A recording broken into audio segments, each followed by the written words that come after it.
नमस्कार, जनता चौपाल में आपका स्वागत है। और शायद हिंदुस्तान के इतिहास में ऐसा पहली बार हो रहा होगा कि जब आपसे बातचीत करने के लिए जब जनता चौपाल की टीम आज लोगों के बीच न जाकर उस अस्पताल से मैं लाइव कर रहा हूं जहां पिछले 6 दिनों से ज़्यादा मैं एडमिट हूं। तबीयत ख़राब हो गई थी, इस वजह से एडमिट था। आप लोगों ने बहुत सपोर्ट किया, उसके लिए मैं और मेरे सहयोगी की तरफ से आपका बहुत बहुत शुक्रिया। इस वक्त मैं दिल्ली के एक निजी अस्पताल में कुछ दिक्कत थी, खांसी की दिक्कत ज़्यादा बढ़ गई थी और भी काफ़ी कुछ दिक्कतें थी, उसको लेकर मैं यहाँ पर एडमिट था। और इस बीच खबरों का जो कारवां था, जो जनता के बीच जाकर बातचीत करने का तरीका था, जो कहीं ना कहीं एक कनेक्टिविटी थी, जो प्यार, जो संवाद, जो मेहनत, जो जद्दोजहद, जो डेडिकेशन थी, वो पूरी तरीके से कोलैप्स हो गया। चैनल्स में वीडियो आने बंद हो गए, आप परेशान हो रहे थे, आपकी कॉल्स आ रही थी। अस्पताल में मैं फ़ोन नहीं उठा पा रहा था क्योंकि मुझे नेबुलाइज़र, ऑक्सीजन और बाकी चीज़ें थी। मैं बेड पे था, लेकिन मैं बेड से उठाऊं क्योंकि हिम्मत मुझे पता है किसने दी है, एक ऊपर वाले ने, दूसरा आप लोगों ने। वो आप लोगों का प्यार, आप लोगों के सवाल, आप लोगों के बार बार पूछना कि आप कहाँ हैं, वीडियोज़ क्यों नहीं आ रही है। तो मैं बीमार था, इस वजह से वीडियोज़ नहीं आ रही थी और ठीक हूँ, जल्दी ठीक होकर लौटूंगा। लेकिन इससे पहले दिल्ली को लेकर मुझे बात करनी है। दिल्ली में दरअसल बहुत कुछ चल रहा है। आज का ये अखबार है हिंदुस्तान, आप में से ज़्यादातर लोगों ने पढ़ लिया होगा कि शराब नीति से 2000 करोड़ रुपए का नुकसान हुआ है, ऐसा सीएजी की रिपोर्ट कह रही है। लेकिन आतिशी ने इसको लेकर कल किस तरीके से बवाल मचाया है, उस पर भी बात करेंगे। सज्जन कुमार को एक मामले में उम्र कैद, ये एक मामला नहीं है, सिखों के ऊपर जो हत्या की गई थी उसको लेकर इन्हें राउज एवेन्यू अदालत ने सिख विरोधी दंगों के मामले में सज्जन कुमार को एक बार फिर से उम्र कैद की सज़ा सुना दी थी। और ये उम्र कैद वाली जो सज़ा है वो दोबारा उन पर लागू होगी। इससे पहले भी उम्र कैद की सज़ा काट चुके हैं। हालांकि वकील एच.एस. फुल्का जो पीड़ित पक्ष के हैं, उन्होंने कहा था कि इनको सज्जन कुमार को फांसी दी जाए। चूँकि सज्जन कुमार की उम्र जो है वो 80 साल है और कानूनतः 80 साल से ऊपर या बीमार व्यक्ति को फांसी की सज़ा नहीं दी जा सकती, इसलिए कोर्ट ने सज्जन कुमार को उम्र कैद की सज़ा दी। और उन्होंने कहा कि हम फैसले का सम्मान करते हैं, लेकिन वो इस मामले में अपर अदालत में जाएंगे क्योंकि राउज एवेन्यू जो एमपी एमएलएज के लिए होता है, उन्होंने उनको सज़ा सुनाई है, अब वो अपर में जाएंगे इसको लेकर। अब कैग की रिपोर्ट पे बवाल मच गया है दिल्ली में। सीएजी की रिपोर्ट कहती है कि 4 साल पहले 2020-21 में आम आदमी पार्टी सरकार लाई थी और नई आबकारी नीति।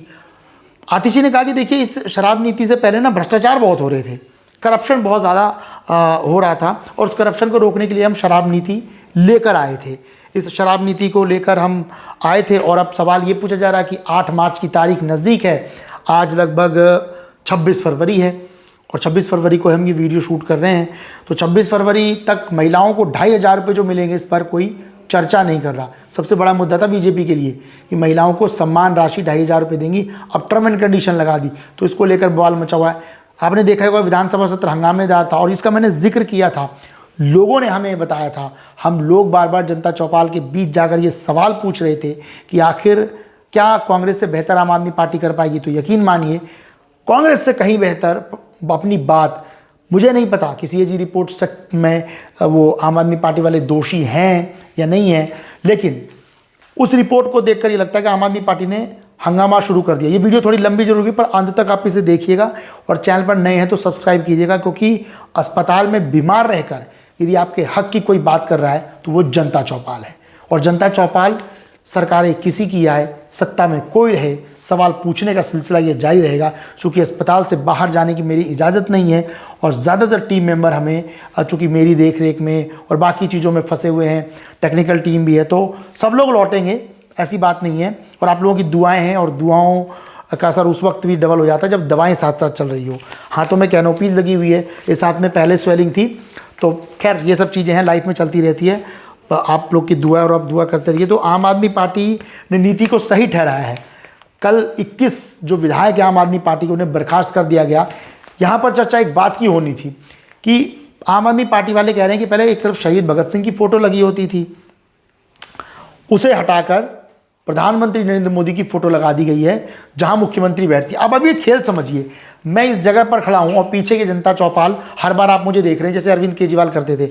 अब इस स्क्रीन पर यदि मैं प्रधानमंत्री मोदी या अपने घर वालों की पिक्चर लगा दूं या अपने सहयोगी नीतीश शर्मा की लगा दूं, अपने टीम की लगा दूं, तो क्या संदेश जाएगा कि ये जनता चौपाल का लोगो जो है, चलिए ये दूसरा वीडियो आ गया, हम इसको यूट्यूब की रीजनों में से दिखा नहीं सकते, तो उन्हें क्या लगेगा कि भाई वो इम्पोर्टेंट ज़्यादा है, जनता चौपाल से कहीं ज़्यादा इम्पोर्टेंट वो लोगो है।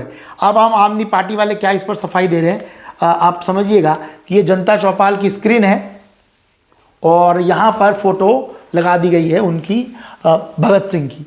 लेकिन यदि मैं लाइव आकर इस जगह से करता हूँ या लाइव आकर मैं इस बेड पे बैठता हूँ तो लाइव में क्या दिखाई देगा, लाइव में ये दिखाई देगा। अभी से ये जनता चौपाल है, आपने ये लोगो देखा, ये मुझे देखा, तो आपको क्या लगा ये जनता चौपाल, इसकी जगह मैं किसी शाहरुख खान की फ़ोटो लगा दूं तो आपको क्या लगेगा। तो बहाने वाली ये बात थी। अब उन्होंने कहा जी हमने फ़ोटो यहाँ लगा दी, तो चलिए ये तो राजनीति का मसला था, लेकिन दिल्ली में विकास चाहिए, दिल्ली में डेवलपमेंट चाहिए। मैं अस्पताल में बैठकर भी कई लोगों से मैंने फ़ोन पे बातचीत की, आप जैसे लोगों कह रहे जी पावर कट्स तो दिल्ली में लग रहे हैं, महिलाओं के खाते में कब पैसे आएंगे, ये सवाल जनता चौपाल का भी है, उन लोगों का सवाल है जिन लोगों ने आपको वोट दिया है, बहुमत वाली सरकार है। आप दिल्ली में क्या कर रहे हैं इस पर चर्चा नहीं कर रहे, बजाते कि लोग मतलब आम आदमी पार्टी ने क्या किया आप उस पर जिक्र कर रहे हैं। आप देखिए ये तस्वीरें ना बताती है, ये तस्वीरें बताती हैं कि दिल्ली में किसकी सरकार चल रही है। आप कहने को मेरी आलोचना कर सकते हैं, आप कीजिए आलोचना। बहुत साल की पत्रकारिता में मैंने बहुत कुछ देखा है और बहुत कुछ समझा है, मुझे किसी पार्टी से कोई विरोध नहीं, कोई आपत्ति नहीं, लेकिन मैं ये जानना चाहता हूँ कि आखिर दिल्ली में विकास कब होगा। मैं एक दिल्ली वाला हूँ, तो दिल्ली वाले का मैंने भी मतदान दिया, मैंने भी वोटिंग की और ये मेरा राइट बनता है कि मैं सवाल पूछूं और आप भी सवाल पूछिए। आपने बीजेपी पर भरोसा जताया, बिल्कुल जताइए, बदलाव होना चाहिए। दिल्ली के लोगों ने पूछा, दिल्ली के लोगों से हमने पूछा, उन्होंने कहा कि बदलाव होना चाहिए, लेकिन अब बदलाव उस कूड़े वाली जगह पर भी होनी चाहिए जो मुंबई की तरह एक पूरा का पूरा झुग्गी झोपड़ी का इलाका है, उस पर भी बात होनी चाहिए। वो वीडियोस आपको दिखाता हूँ कि वहाँ पर कितनी गंदगी थी, जहाँ हम सांस लेना भी हमारे लिए दूभर हो रहा था। ये देखिए दिल्ली के पास किस तरीके से गंदगी है, इस जगह पर आप जाएंगे ना सांस नहीं ले पाएंगे आप। कहने को आप कह सकते हो सकता है इस इलाके में मैं गया हूँ तो यहाँ की वजह से मुझे बीमारी या वो होगी, ऐसा कुछ भी नहीं है। मैं पूरे प्रोटेक्शन के साथ गया था और उसके काफ़ी दिन बाद बीमार पड़ा हूँ मैं, पर इस इलाके में सांस लेने के लोगों को दिक्कत है, बहुत पेनफुल इलाका है। इस वीडियो को जाइए और मैं चाहता हूँ कि बीजेपी वाले स्वच्छ भारत अभियान यहाँ करके दिखाएं, सबसे ज़्यादा बिना किसी पैसे के उनका मैं प्रचार करता पाऊंगा अपने जनता चौपाल के जरिए कि मैं बीजेपी के विधायकों से मेरा वायदा है, माननीय मुख्यमंत्री साहिबा से वायदा है, और यदि 1.5-2 महीने में यहाँ पर कोई असर नहीं हुआ ना तो मैं वहाँ पर जाऊँगा। और ये मैं किसी पार्टी के लिए नहीं कह रहा हूँ, क्योंकि मुझे दिल्ली वालों के लिए दुख होता है। आपको पता है मुझे डॉक्टर ने क्या बोला है कि आपको मास्क लगाना होगा, दिल्ली में पॉल्यूशन बहुत ज़्यादा है, आप लोगों के बीच जाते हैं उनसे इन्फेक्शन, तो क्या मैं अपना काम छोड़ दूंगा। मेरा पेशा मेरा धर्म है, यदि मैं बीमार होकर भी लाइव कर सकता हूँ तो मैं हर उस कंडीशन में लाइव करूँगा, लोगों के बीच जाऊँगा, सवाल पूछूंगा, चाहे मैं बेशक बीमार हो जाऊँ, कितनी कैनोपी लग जाए। कहते हैं ना आपके अंदर जुनून होना चाहिए काम के लिए, मेरे अंदर जुनून है, हमारी पूरी टीम के अंदर जुनून है और वो जुनून अब आपको दिखाई देगा। हम बड़े नॉर्मल तरीके से लोगों से सवाल पूछ रहे थे, लेकिन अब हमें अग्रेसिव होना पड़ेगा, क्योंकि दिल्ली में चल क्या रहा है लोगों को पता होना चाहिए। आम आदमी पार्टी सत्ता से बाहर चली गई है, आप उस पर आरोप प्रत्यारोप लगाकर आप दिल्ली वालों को कितने दिन तक चला लेंगे। और आपको ये दिल्ली के लिए करना हो, आप दिल्ली के लिए बेहतरी के लिए काम कीजिए, आप यमुना साफ़ कीजिए, हम खुद आपकी रिपोर्ट्स को दिखाएंगे। अब देखिए शराब कारोबारी को लेकर तमाम अखबारों में खबरें भरी पड़ी है, पर क्या आपको किसी अखबार में देखने को मिला कि दिल्ली वालों को 2,500 रुपये कब मिलेंगे। एक हेडलाइन बता दीजिए, मंत्रियों विधायकों ने तीखा हमला बोला, बाबा साहेब अम्बेडकर की तस्वीर का सहारा ले रहे हैं परवेश वर्मा जी। ये हो सकता है कुछ बीजेपी के समर्थक नाराज़ हो जाए, पर देखिए मैं बीजेपी वालों से गुजारिश करना चाहूँगा, मैं कोई पार्टी का प्रवक्ता नहीं हूँ, ना मैं आम आदमी पार्टी का, ना मैं कांग्रेस का, ना मैं किसी अन्य दलों का। सवाल पूछना मेरा काम है, पत्रकारिता मेरी धर्म है। मैंने बहुत वर्षों से पत्रकारिता की है, साल 2007 से मैं इस फील्ड में हूँ और पत्रकारिता का पहला धर्म होता है सवाल पूछना। सत्ता पक्ष नाराज़ होता रहे कोई फ़र्क नहीं पड़ता, लेकिन सवाल पूछना मेरा काम है। तो दिल्ली में क्या कर रहे हैं, अभी मानसून में बारिश होगी, वाटर लॉगिंग में भी हम उतरेंगे। मैं चाहता हूँ दिल्ली का भला होना चाहिए, और ये मैं ही नहीं, दिल्ली वाले भी चाहते हैं। मैं कहता हूँ आम आदमी पार्टी के एक नेता गलत है ना, उठाकर सबको जेल भेजिए, उन्हें बताइए दिल्ली के लोगों को, पर कन्वर्सेशन कीजिए, दोहरा संवाद कीजिए। मैं आज बीमार हूँ तो मैं चाहता तो अस्पताल में बैठकर लाइव करके निकल सकता था, लेकिन नहीं, मैंने कहा मुझे स्टेचर से उठना होगा, क्योंकि मुझे दिल्ली वालों की जवाबदेही है। जो लोग मेरे सब्सक्राइबर हैं ना, जो लोग मुझे वीडियोस देखते हैं, जिन लोगों ने मुझे बेशुमार प्यार दिया है, बहुत बड़ा चैनल नहीं था, 1 लाख से ऊपर की व्यूज़, जो लोग मेरे वीडियोज़ को देखकर कमेंट करते हैं, मेरी निजी तौर पर उनकी जिम्मेदारी है भाई, उनकी समस्याओं के लिए। हमने उत्तम नगर के डाबरी में मटियाला के इलाके में एक अरविंद केजरीवाल की उस टाइम विधायक थे गुलाब सिंह यादव, काम नहीं चल रहा था, वो जाकर दिखाया हमने वो वीडियोस, आपको मेरे सहयोगी दिखाएंगे। उनकी समस्या का समाधान हो गया, मुझे खुश भी, तो मुझे वो खुशी ना बहुत सुकून देती है। और मैं आपको बताऊँ, हम आपकी समस्या करने के लिए कोई पैसे चार्ज नहीं करते। व्हाट्सअप नंबर हमारा डला हुआ है, फ्री में आपकी जितनी मदद हो पाएगी, जितने हमारे सिस्टम होंगे उससे हम आपको मदद करेंगे। ये वाली वो वीडियो थी, आप इसको प्ले करके देखना, पता लग जाएगा। यहाँ पर इस घर में सीवर का पानी 1.5 से 2 फीट तक आ गया था, बहुत परेशान थे ये परिवार, कहने को स्लम बस्ती थी। पर क्या ये इंसान दिल्ली का नागरिक नहीं है? क्या इसे इतना भी हक नहीं है कि दिल्ली में साफ पानी पी सके, साफ जगह पर रह सके? इनकी मैंने वो स्टोरी की, अधिकारियों ने मेरी सुनी, थोड़ा सा उन पर प्रेशराइज किया गया, चुनाव का टाइम था, इनकी समस्या का समाधान हो गया। मटियाला विधानसभा में इलाका है, सेक्टर नीतीश क्या था इनका, द्वारका सेक्टर 3 द्वारका इलाके से जुड़ा हुआ इलाका है। ये गलियां, हालांकि इन गलियों में अभी भी पैचेस की दिक्कत है, मैं दोबारा जा नहीं पाया, जाऊँगा इनके पास भी और ये वीडियोस आपको दिखाऊंगा। तो कहने का मतलब है काम होना चाहिए। पवन शर्मा जी से हमारी बातचीत हुई, हमने उनसे इंटरव्यू लिया, उन्होंने कहा 143 सीवरेज के कुछ कनेक्शन थे, हमने दुरुस्त कराए, हमने स्वागत किया, हमने कहा मोस्ट वेलकम है। मुकेश अहलावत जी ने, जो आम आदमी पार्टी से थे, उन्होंने कहा जी शब्द मैं इसलिए लगा रहा हूँ कि मैं उनकी सम्मान करता हूँ, मैं प्रधानमंत्री मोदी को भी नरेंद्र मोदी जी कहकर संबोधित करता हूँ, लेकिन ये नहीं है कि मैं उनकी चापलूसी कर रहा हूँ, मैं उनसे डर रहा हूँ। वो प्रधानमंत्री हैं, बुजुर्ग हैं, मैं भारतीय संस्कृति हिंदुत्व होने के नाते मैं उनकी रिस्पेक्ट करता हूं, तो मैं पवन शर्मा जी को भी पवन शर्मा जी कहूँगा। काम नहीं करेंगे तो भी पवन शर्मा जी करूँगा, पर मुझे यकीन है वो काम करेंगे। उन्होंने हमें भरोसा दिलाया कि हम काम करेंगे, और उन्होंने कहा है कि आप बिल्कुल हम काम ना करें, बताइए, हम दिल्ली की जनता के लिए काम करेंगे और काम करने आए। जीतने से पहले भी हमने उनका इंटरव्यू किया था, जीतने के बाद भी उनसे बातचीत की थी, मेरे सहयोगी वो आपको वीडियोस दिखाएंगे, आप जाकर देख सकते हैं। ये पवन शर्मा जी का एक्सक्लूसिव इंटरव्यू जीतने से पहले, जब ये बतौर उम्मीदवार थे। ये प्रदीप जी हैं, इन्होंने भी बोला कि मैं इनका सहयोगी हूँ और इलाके की कोई दिक्कत होगी हम 24 घंटे बैठे हैं, तो इनसे भी बातचीत करेंगे। और चुनाव जीतने के बाद भी हमने इंटरव्यू किया, वो देख सकते हैं।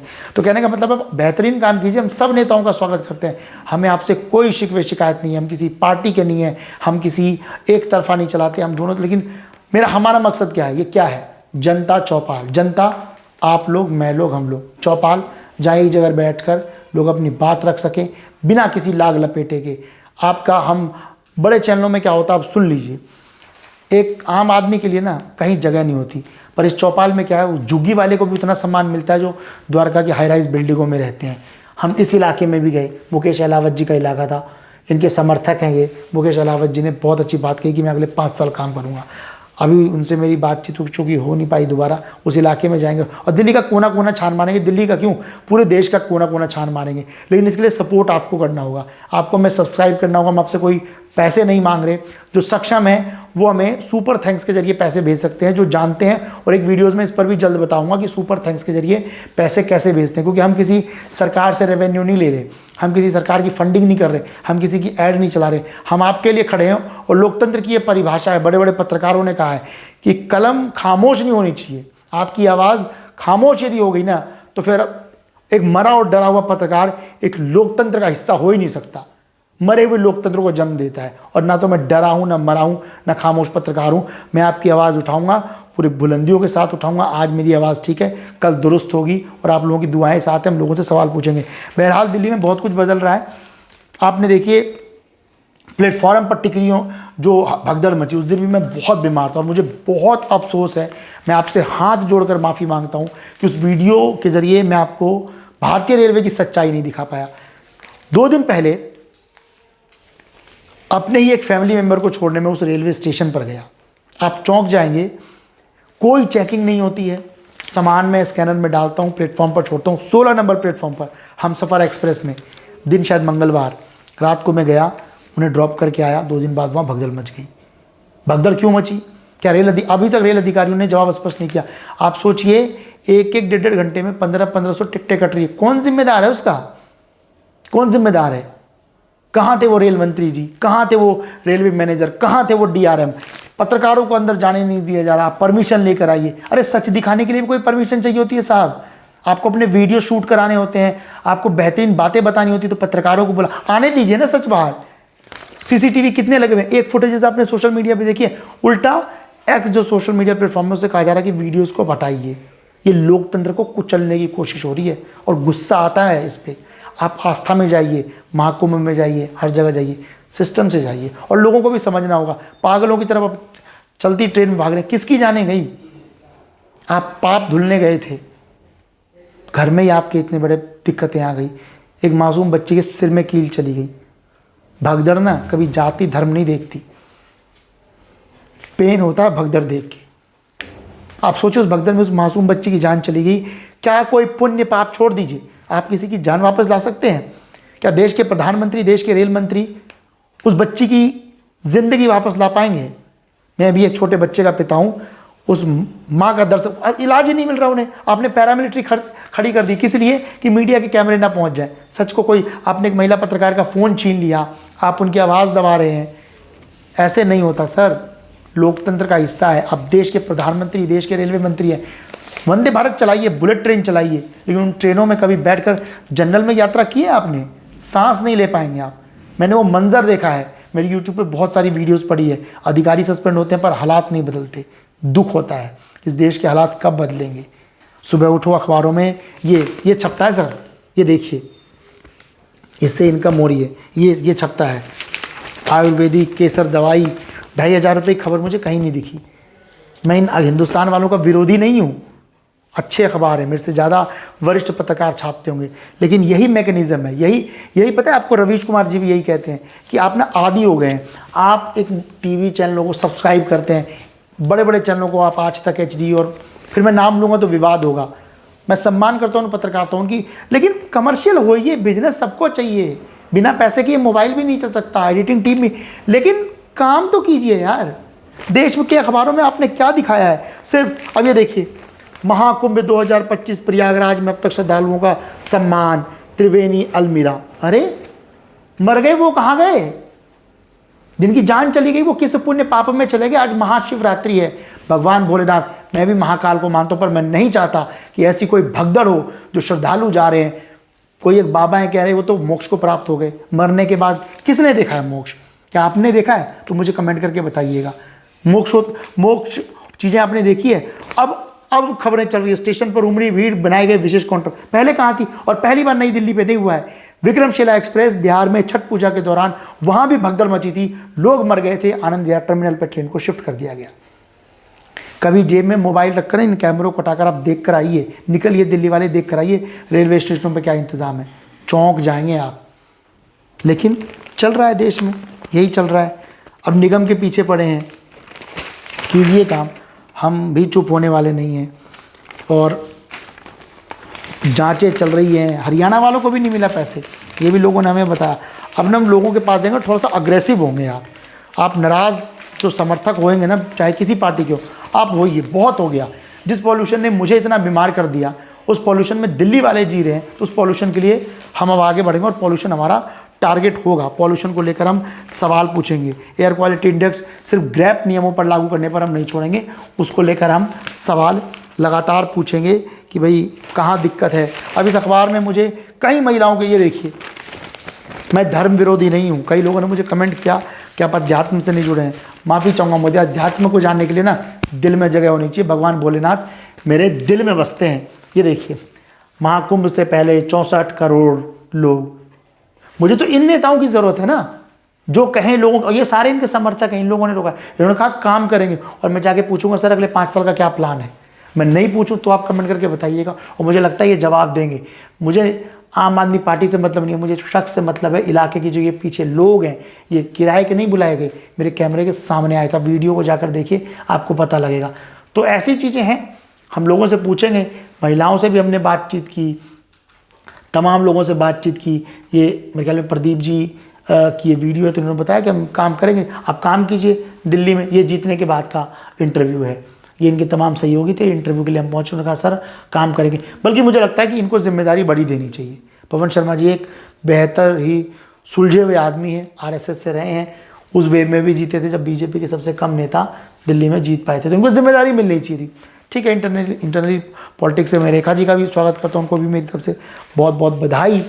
और जनता चौपाल में उनसे बातचीत करने की कोशिश करेंगे कि रेखा जी आप क्या काम कर रही हैं। तो हमें किसी से कोई आपत्ति नहीं है और हम किसी के पक्ष या विपक्ष के चक्करों में नहीं पड़ने वाले। हमारा मकसद है लोगों के बीच जाना। ये आम लोग ना मेरे सबसे बड़े नेता मेरे यही हैं, क्योंकि ये सच बोलते हैं और हम सच को सच से चलाते हैं।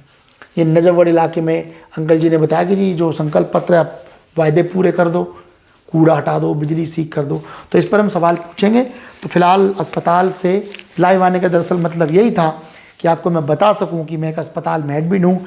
वीडियोस टाइम पे नहीं आ पा रही है, उसके लिए माफ़ी। लेकिन चैनल पर नए हैं तो आप सब्सक्राइब कीजिए। ज़्यादा मैं इस वीडियो में आपसे बोल चाल नहीं कर पाऊँगा, क्योंकि खांसी कई बार बढ़ जाती है जिससे मुझे दिक्कत हो रही है। कुछ लोग मजाक में कह रहे हैं कि क्या केजरीवाल वाली खांसी देगी। जी केजरीवाल मुख्यमंत्री थे, मैं तो दिल्ली का एक आम बाशिंदा हूँ, दिल्ली का एक पत्रकार हूँ, दिल्ली का जनता चौपाल का आपका साथी हूँ, आपका सहयोगी हूँ, आपका होस्ट हूँ।